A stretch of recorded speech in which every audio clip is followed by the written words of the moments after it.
기도하겠습니다.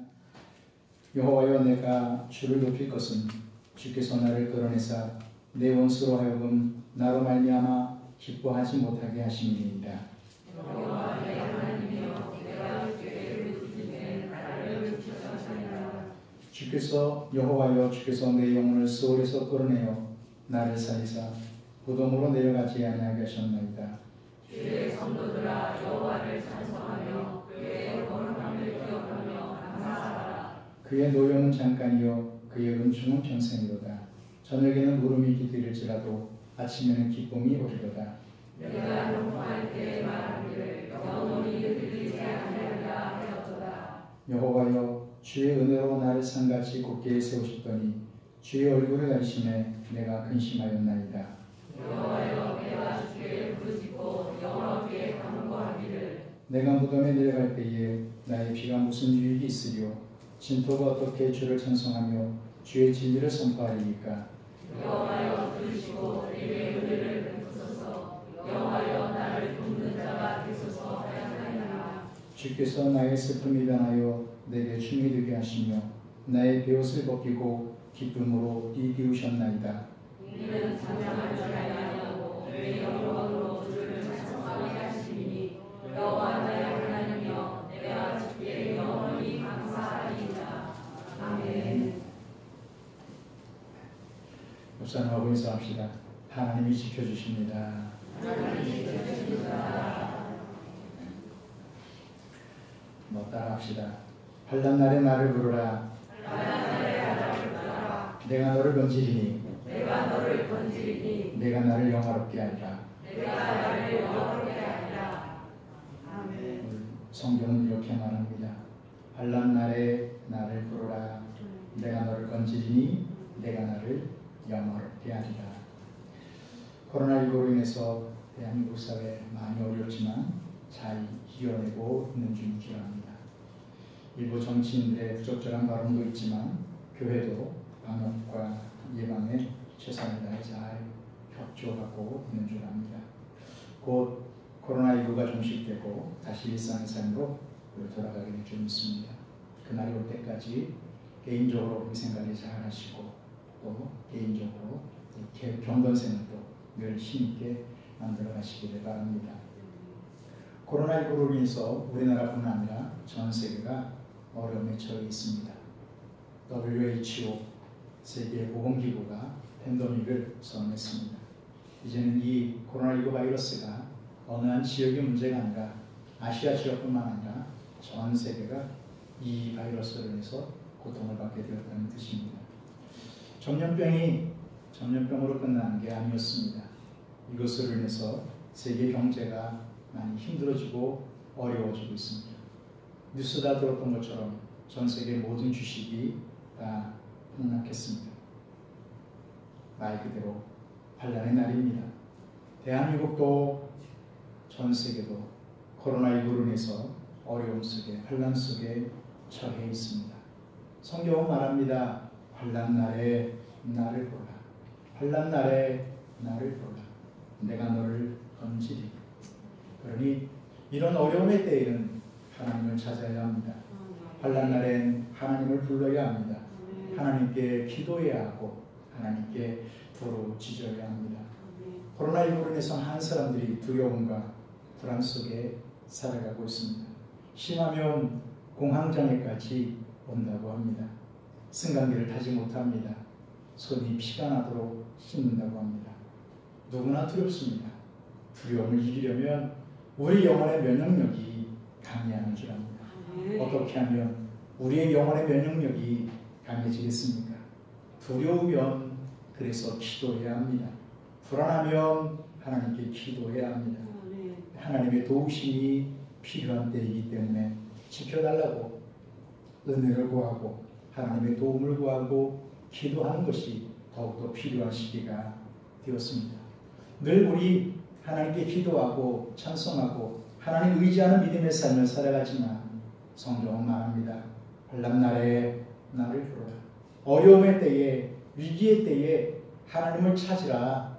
하나님이 그렇게 말씀해 주셨으니까 이렇게 어려움 당한 이 시기에 더 하나님 찾고 더 하나님께 부르짖고 기도하고 그래서 이 모든 어려움들을 잘 이겨내고 극복하는 저와 여러분이 되기를 축복합니다.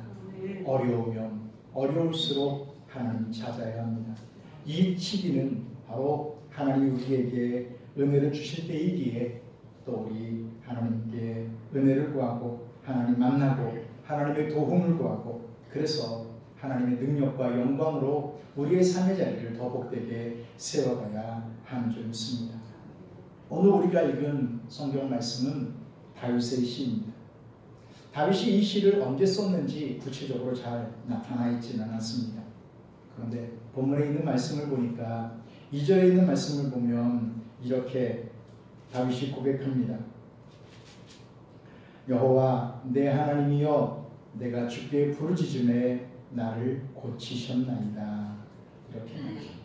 그리고는 3절에 보면 여호와여 주께서 내 영혼을 스올에서 끌어내어 살리사 무덤으로 내려가지 아니하게 하셨나이다. 이렇게 말입니다.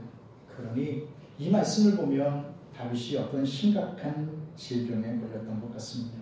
그리고 그 질병 속에서 하나님께 부르짖어 기도하고 고침받고 난 뒤에 이 감사의 찬송을 하나님께 올려드린 것 같습니다. 우리가 다윗을 생각해 보면 다윗은 참 형통한 삶을 살았던 것을 보게 됩니다. 성경에 그렇게 말했습니다. 다윗은 어디로 가든지 하나님이 이기게 하셨다. 다윗이 무엇을 하든지 하나님이 그 하는 일들을 잘 되게 해주셨다고 말합니다. 그래서 가만 생각해 보면 다윗은 왕이 된 이후에 하나님 의지하고 기도하면서 값진 승리와 영광들을 얻었습니다. 이스라엘 나라 동서남북에 있는 모든 나라들과 전쟁할 때마다 그 전쟁에서 승리했습니다. 그 모든 나라를 굴복시키고 이스라엘 나라를 강력한 제국으로 만들어 놓았습니다.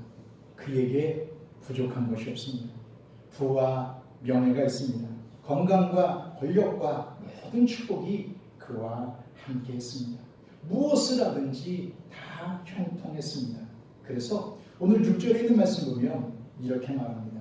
내가 형통할 때에 말하기를 영원히 흔들리지 아니하리라 하였도다. 형통하고 잘 될 때 그는 뭐라 고백합니까? 내가 이 형통이 내가 이렇게 잘 되는 것이 이렇게 평안한 것이 영원하리라 이렇게 고백을 했습니다. 흔들리지 않을 것이라고 말하고 있습니다. 잘 되고 염려할 것도 없고 걱정할 것도 없습니다.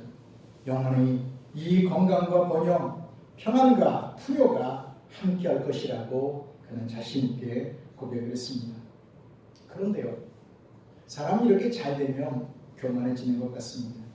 잘 되면 자기가 잘해서 잘 되는 줄 아는 것 같습니다.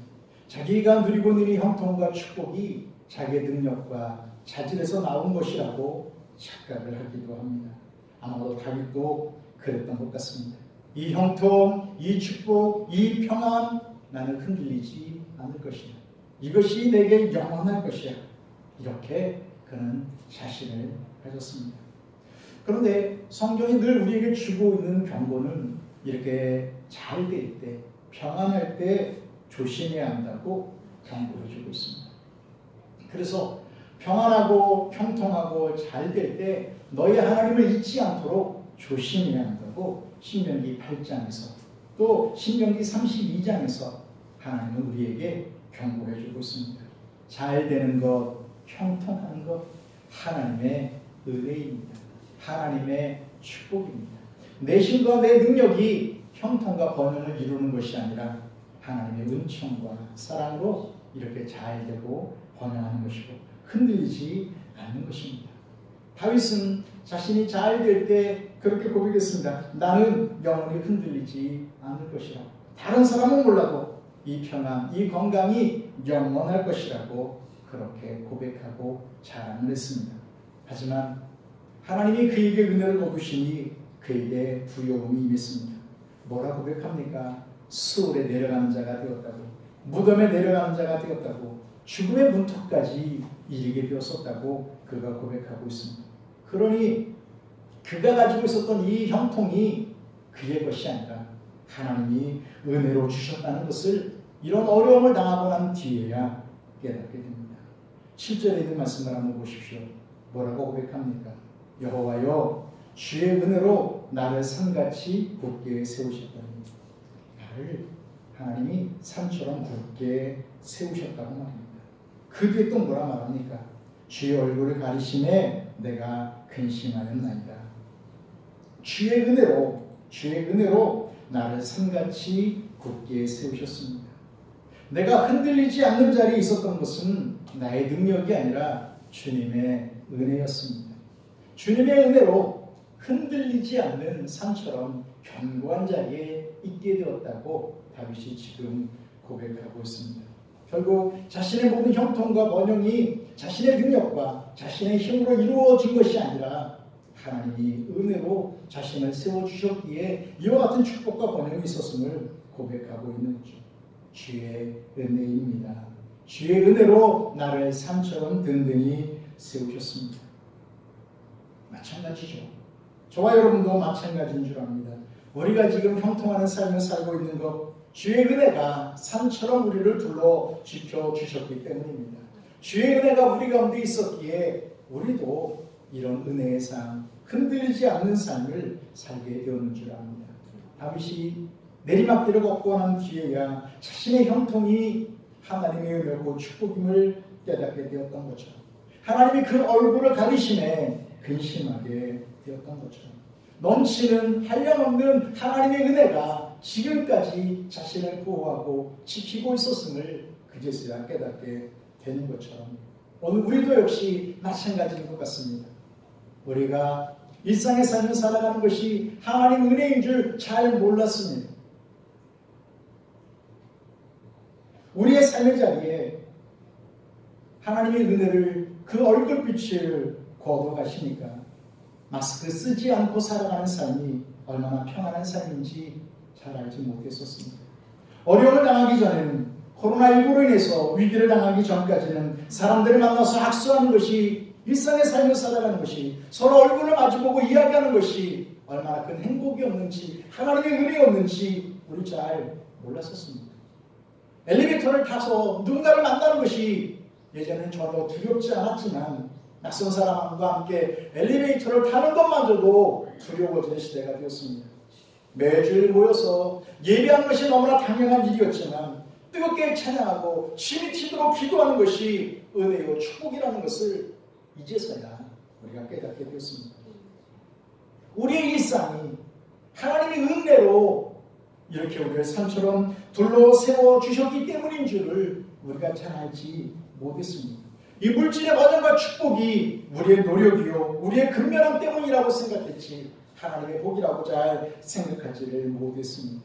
어려움을 당하고 보니까 이 위기를 만나고 보니까 다윗처럼 내가 형통할 때에는 나는 영원히 흔들리지 아니하리라 했었었는데 하나님이 그 얼굴을 가리우시니까 근심이 그에게 찾아왔던 것처럼 우리 잘 될 땐 잘 몰랐는데 형통할 땐 잘 몰랐는데 이것이 영원할 줄 알았는데 이것이 당연한 줄 알았는데 하나님이 얼굴을 가리우시니 이 전염병이 우리 가운데 들어오니 일상이 무너지고 있습니다.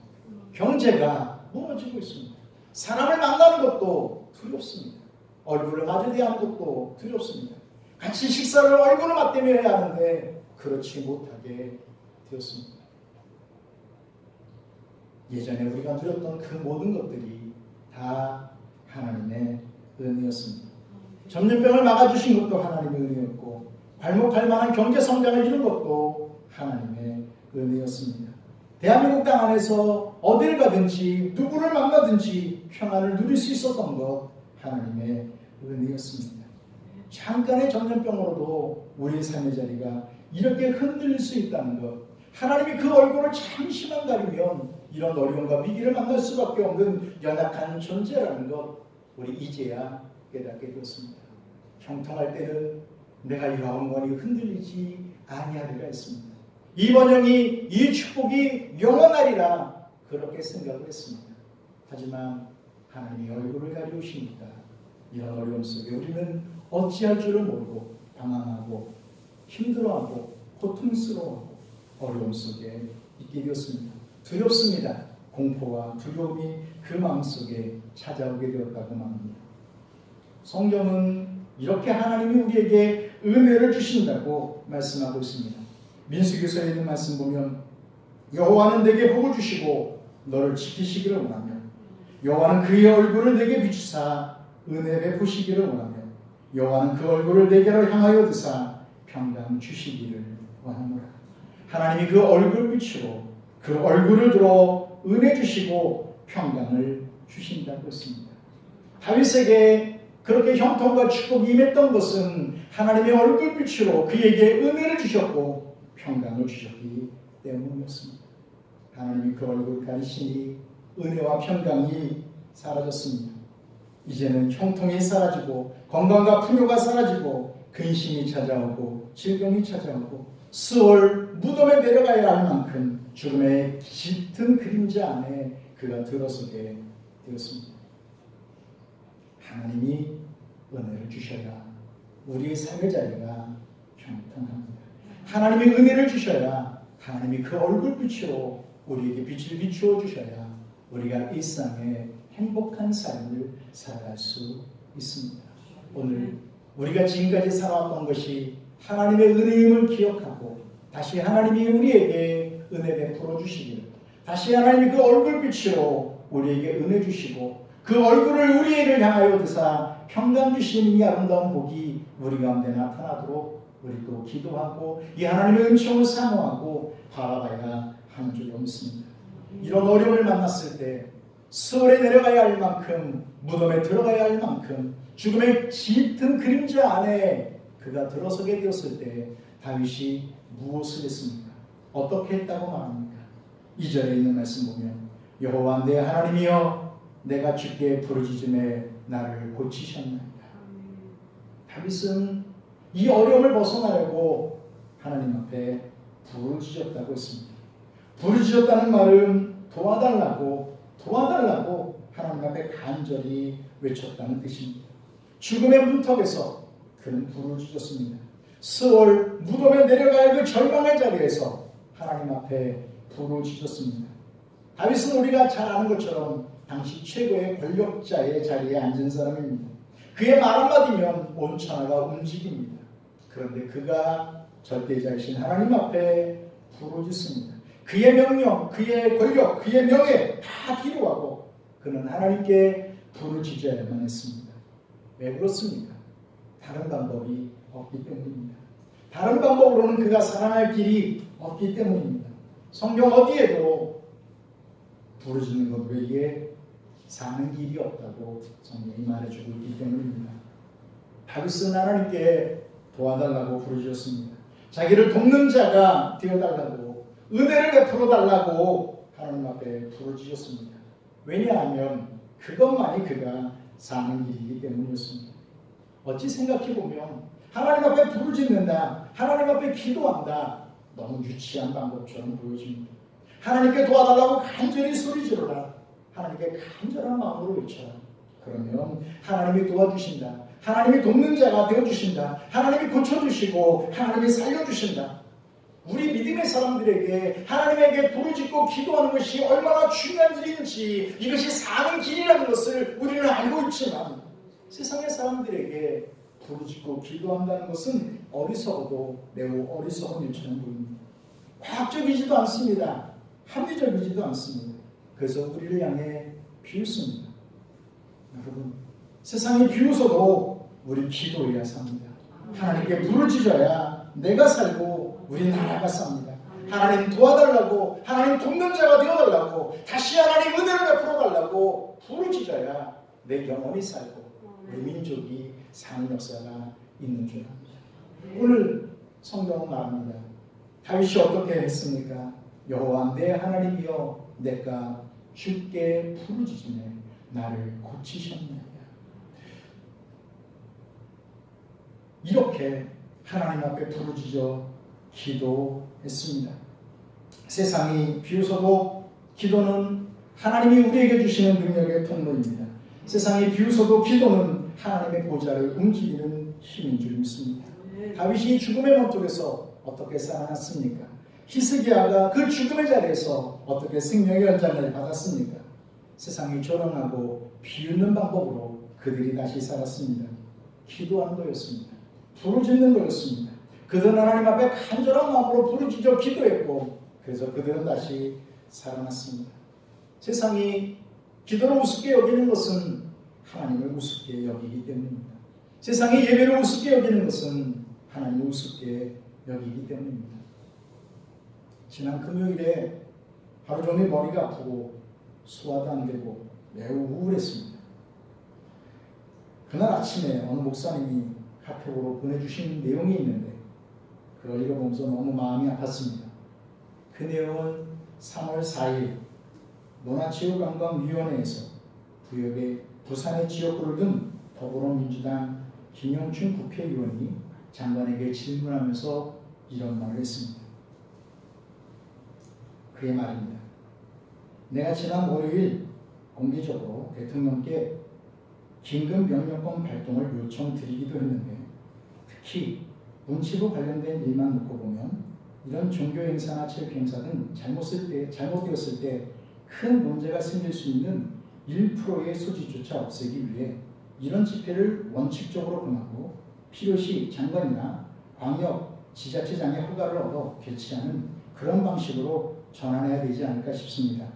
그래서 장관에게 묻는 거예요. 장관이 여러 부처하고 이렇게 상의해서 그걸 하려고 한다. 그랬더니 또 이어서 이렇게 말합니다.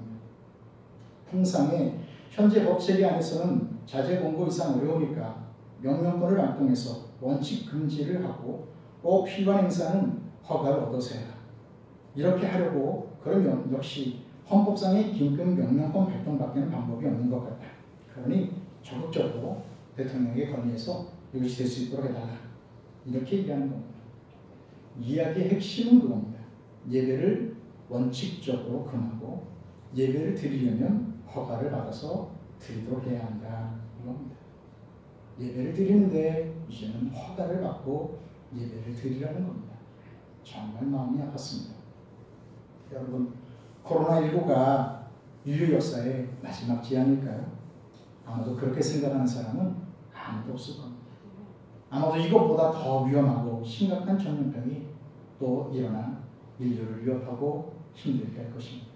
왜냐하면 종말의 때에 이런 일이 있을 것이라고 예수님이 이미 말씀해 놓으셨기 때문입니다. 그럼 여러분, 이것보다 더 심한 전염병이 일어나면 그때는 어떻게 해야 할까요? 그러면 정말 원칙적으로 예배당 문 닫아야 되는 건가요? 예배를 드리려면 허가를 받아야 되는 건가요? 우리에게 예배는 생명만큼 소중한 겁니다. 순교로 이 예배를 지켜왔습니다. 그런데 세상은 이 예배를 소중하게 생각하지 않습니다. 왜냐하면 그들의 생명의 근원이 하나님에게 있다고 생각하지 않기 때문입니다. 세상이 뭐라 말하든 세상이 어떻게 생각하든 신앙인은 하나님께 도와달라고 하나님께 부르짖어야 우리가 살고 대한민국이 삽니다. 교회 예배가 문제라고 하더니 그러고 콜센터에서 집단 감염이 터지고 말았습니다. 1%의 문제가 생길 소지를 없애기 위해 대통령 긴급명령권 발동해서 그런 모든 콜센터 문 닫으라고 해야 되겠죠. 제2, 제3의 집단 감염이 안 일어난다는 보장이 어디 있습니까? 제2의 감염이 콜센터에서만 일어나겠습니까? 콜센터와 같은 그런 감염이 어디서든지 일어날 수 있는 가능성이 있습니다. 방역을 하고 최대한 우리가 서로 감염되지 않도록 조심해야 하지만 그러나 우리는 더 중요한 게 있다고 믿는 사람입니다. 그것은 기도입니다. 하나님께 기도하는 겁니다. 이 바이러스가 이 온 세계를 덮고 있는데 속히 잠잠해지게 해달라고, 이기게 해달라고, 다시 평화와 안정을 되찾을 수 있게 해달라고 하나님께 기도하는 것. 이것이 인간이 방역에 최선을 다하지만 또 하나님의 은혜를 구해야 한다는 것을 우리는 너무나 잘 알고 있습니다. 그래서 도와주신 하나님, 우리를 돕는 자가 되시는 그 하나님께 은혜를 베풀어 달라고 또 기도해야 하고 또 부르짖어야 하고 하나님의 은총을 또 사모해야 하는 겁니다. 하나님의 응답에는 우리 아는 것처럼 제한이 없습니다. 하나님은 우리의 영적인 죄만 해결해 주시는 분이 아닙니다. 하나님 우리의 영적인 문제만 해결해 주시는 것 아닙니다. 육체의 모든 질곡까지도 해결하시는 능력이 그분 안에 있습니다. 뿐만 아니라 하나님은 이 세상을 덮고 있는 이 창고라는 전염병까지도 고치고 해결할 수 있는 능력이 우리 하나님의 손 안에 있는 줄로 믿습니다. 성경은 말합니다. 구원은 하나님께 있다고. 구원은 하나님으로부터 온다고 우리에게 말하고 있습니다. 죽음과 절망의 그늘에서 벗어나는 길은 하나님께 부르짖는 것 외에는 없다고 성경은 우리에게 말해주고 있습니다. 오늘 다윗이 고백하는 것처럼 내가 주께 부르짖음에 나를 고치셨습니다. 오늘 코로나19라는 환난 앞에서 우리는 부르짖어야 합니다. 살게 해달라고, 살려달라고, 나를 살게 해주고 대한민국을 살게 해주고 세계를 살게 해달라고 우리 하나님 앞에 부르짖어야 합니다. 다윗은 어떻게 부르짖었는가? 그가 기도했는데 하나님 앞에 부르짖었는데 어떤 내용을 가지고 부르짖었는가? 8절과 10절에 있는 말씀을 보면 이렇게 말합니다. 8절 보니 여호와여 내가 주께 부르짖고 여호와께 간구하기를 하나님께 부르짖었어요. 뭐라고 기도했다 말합니까? 9절에 보니까 내가 무덤에 내려갈 때에 나의 피가 무슨 유익이 있고 진토가 어떻게 주를 찬송하며 주의 진리를 선포하리까. 10절에도 보니까 여호와여 들으시고 내게 은혜를 베푸소서. 여호와여 나를 돕는 자가 되소서. 이렇게 기도했습니다. 두 가지 내용입니다. 하나는 뭐냐면 내가 죽으면 어떻게 하나님을 찬송하고 하나님의 진리를 선포할 수 있겠습니까? 그러니 하나님 살려주십시오. 하나님 들으시고 은혜를 베푸시고 나를 돕는 자가 되어주십시오. 이게 기죠. 그러니까 무덤에 내려가는 것과 살아서 하나님 찬송하고 하나님의 진리를 선포하는 것과 무엇이 더 하나님에게 유익이 되겠습니까?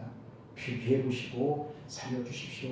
이 내용이고, 두 번째로는 하나님 그러니 은혜를 베풀어 주십시오. 돕는 자가 되어 주십시오. 이것이 다윗이 하나님 앞에 기도한 내용이었습니다. 다윗은 자신을 살려달라고 말하면서 이렇게 말합니다. 우리 말씀에서 보는 것처럼 내가 죽는다면 하나님 내 피가 무슨 유익이 되고 하나님 거기서 그 무덤에서 어떻게 하나님을 찬송할 수 있겠습니까? 그 얘기거든요. 그런데 1절에 있는 말씀 한번 보십시오. 1절에 있는 말씀 보면 이렇게 고백합니다. 여호와여 내가 주를 높일 것은 주께서 나를 끌어내사 내 원수로 하여금 나로 말미암아 기뻐하지 못하게 하심이니이다. 하나님이 어떻게 하셨느냐? 내 원수가 기뻐하지 못하게 하셨다. 이렇게 말합니다. 무덤에 내려가면 결국 다윗이 죽으면 누가 기뻐하느냐? 원수가 기뻐한다는 겁니다. 그러니 원수가 기뻐하지 못하게 해주십시오. 그 이야기죠. 다윗이 죽으면 원수가 조롱합니다. 하나님 의지해봐야 소용없다고. 하나님 예배해봐야 소용없다고. 하나님께 부르짖어봐야 소용없다고. 그렇게 간절히 부르짖었는데 하나님께 부르짖었는데 결국 죽으면 원수가 조롱하지 않겠습니까? 교회 다녀봐야 소용없고 예배해야 소용없고 기도해야 소용없고 원수가 조롱하지 않겠습니까? 그러니 살려주십시오. 다윗은 자신이 죽는 것보다 원수가 조롱하는 것이 더 마음이 아팠습니다. 자신이 죽는다면 원수가 승리하고 불신앙이 승리하게 되는데 이것을 어떻게 견딜 수 있겠냐는 말입니다. 무덤에 내려가면 어떻게 주님을 찬송하고 주님의 진리를 선포할 수 있겠느냐는 말입니다. 여러분, 우리가 왜 이 시기에 기도해야 합니까? 왜 우리가 이때 하나님께 울부짖어야 합니까? 하나님이 없다는 이 불신앙, 이 원수가 이기지 못해야 하기 때문입니다. 예배를 우습게 여기는 이 불신앙이 이기지 못하도록 우리는 기도해야 하는 줄 압니다. 다윗은 부르짖고 기도해서 다시 살아났습니다. 그래서 하나님의 신실하심을 선포하게 되었습니다. 우리도 부르짖으면 우리의 영혼을 하나님이 다시 살려주시는 줄 압니다. 우리도 기도하면 잠자는 우리의 영혼 다시 깨어나는 줄 압니다. 우리도 깨어서 우리도 영혼 다시 살아서 주를 찬양하며 주의 진리를 선포해야 할 것입니다. 다윗이 주님의 진리를 선포하겠습니다. 이를 고백하는데 주님의 진리가 무엇입니까? 주님의 진리란 주님의 신실하심입니다. 다윗은 주님의 신실하심을 선포하고 싶은 겁니다. 내가 하나님의 약속을 의지하고 주께 부르짖었더니 다시 은혜 주셨다고, 다시 살려주셨다고, 나의 돕는 자가 되어주셨다고, 하나님은 이렇게 기도하는 자에게 신실하신 분이라고, 그 약속을 지키시는 분이라고 온 천하 모든 사람들에게 간증하고 선포하고 말하고 싶은 겁니다. 그러니 내가 그 절망의 자리에서 기도하고 부르짖어 이 생명을 얻었던 것처럼 여호와 하나님은 신실하시니 너희도 기도하고 너희도 부르짖고 너희도 기도해서 하나님 찾고 하나님을 돕는 자로 다시 세워서 너희의 삶의 자리가 산처럼 다시 한번 든든히 세워지는 일들을 만들어 가라고 다윗은 알려주고 싶은 겁니다. 하나님 그러니 나를 다시 살게 해주십시오. 여러분, 저와 여러분도 하나님 앞에 살려달라고 기도해야 할 것입니다. 우리의 병들어가는 영혼 살려달라고 기도해야 할 것입니다. 병들어 죽어가고 있으면서도 그거마저 느끼지 못하는 우리의 불쌍한 모습을 긍휼히 여겨달라고 우리도 하나님 앞에 부르짖어 기도해야 할 것입니다. 내 영혼을 살려주십시오. 내 잠든 영혼을 깨워주십시오. 다시 은혜를 부어주시고 하나님 다시 돕는 자가 되어주십시오. 은혜를 부어주시고 첫사랑을 회복하게 해주시고 하나님 은혜 가운데 다시 다윗처럼 삶의 자리를 든든히 세워가는 하나님의 사람이 되게 해달라고 우리도 부르짖어야 하고 기도해야 하는 줄 압니다. 한국교회에 은혜를 베풀어달라고, 한국교회를 돕는 하나님이 되어달라고 우리도 기도해야 하는 줄 압니다. 그래서 이 땅의 모든 사람들에게 하나님의 신실하심을 우리도 선언하고 선포해야 하는 줄 믿습니다. 오늘 다윗은 하나님 앞에 그렇게 기도하고 하나님 은혜를 구하고 돕는 자가 되어달라고 기도했더니 어떤 결과가 일어났습니까? 그는 이렇게 고백합니다. 5절에 있는 말씀 보면 그의 노여움은 잠깐이요 그의 은총은 평생이다. 저녁에는 울음이 깃들일지라도 아침에는 기쁨이 오리로다. 이렇게 말합니다. 또 뭐라 말합니까? 하나님 나의 돕는 자가 되어주십시오 기도했더니 11절 주께서 나의 슬픔이 면하여 춤이 되게 하시며 나의 베옷을 벗기고 기쁨으로 띄우셨나이다. 누구라도 하나님의 은혜를 구하면 이와 같은 하나님의 축복이 우리 가운데 임하는 줄 압니다. 슬픔이 면하여 춤이 되게 해주십니다. 슬픔의 베옷을 벗겨주시고 기쁨의 띠를 띠게 해주십니다. 저녁에는 눈물이 깃들었을지라도 아침에는 기쁨이 오도록 하나님의 은혜를 베풀어 주십니다. 하나님은 우리가 당하고 있는 이 모든 슬픔 가하여 춤이 되게 하실 수 있는 분입니다. 우리의 이 슬픔의 옷을 벗기시고 기쁨의 옷을 입혀주실 수 있는 분이 우리 하나님이십니다.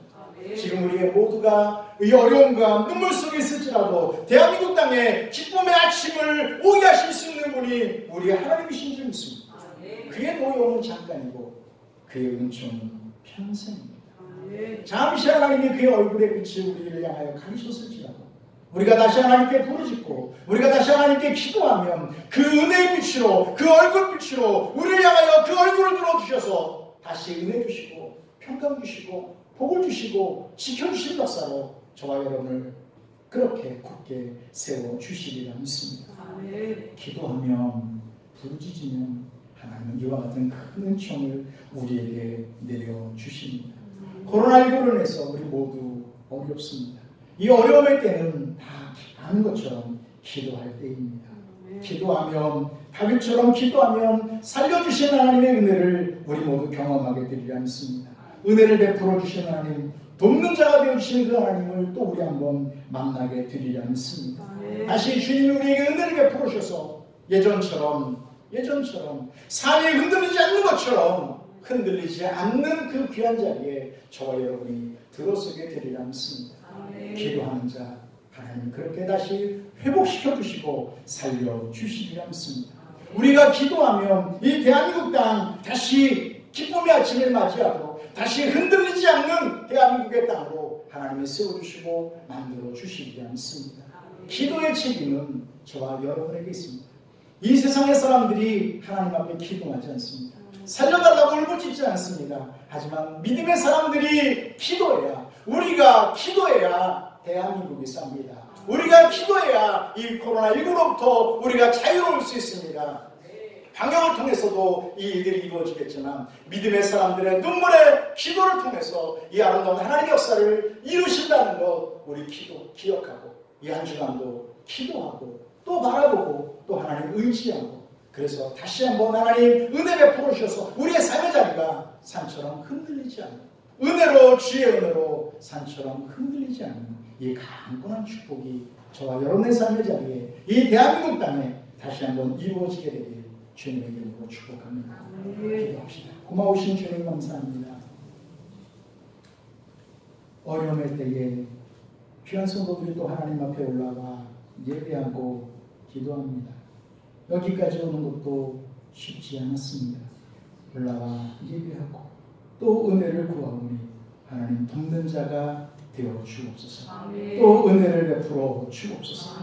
주께서 얼굴을 가리시면 우리가 절망과 눈물과 슬픔 속에 들어설 수밖에 없습니다.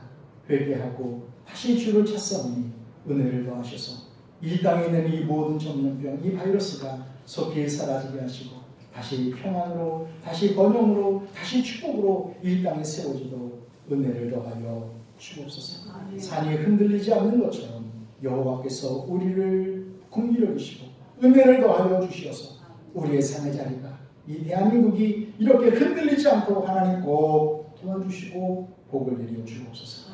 예수님 이름으로 기도하옵나이다.